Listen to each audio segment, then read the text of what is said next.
কোনোদিনও কোনো জায়গাতে চরমভাবে তুমি অপমানিত হচ্ছ, তুমি কারণ খুঁজে পাচ্ছ না যে কেন তোমাকে এরকম ভাবে অপমান করা হচ্ছে, বা কি জন্য আজকে তোমার এরকম একটা মানে করতে পারছে, সে ঘটনাটা তোমার সাথে ঘটছে।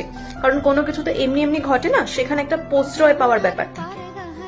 তখন মনে করবে সেই প্রশ্রয়টা যে দিয়েছে সে তোমার সব থেকে কাছের লোক। তুমি লক্ষ্য করে দেখবে তোমার অপমানিত যখন তুমি হচ্ছ, ঠিক সেই সময়টা সেই তোমার সব থেকে প্রিয়জন চুপ করে দাঁড়িয়ে আছে, কোনো প্রতিবাদ করছে না। তখন ঠিক কি করা উচিত? অবশ্যই সে যেটা করেছে তাকে ফিরিয়ে দাও, তবে অন্যভাবে। সে যেটা করেছে, তোমার নামে বা তোমার পিঠে ছুরি মেরেছে, সেইভাবে নয়। তাকে পুরোপুরি নিজের জীবন থেকে বাদ দাও। একা থাকো, অনেক ভালো এই রকম মানুষদের সাথে থাকার থেকে।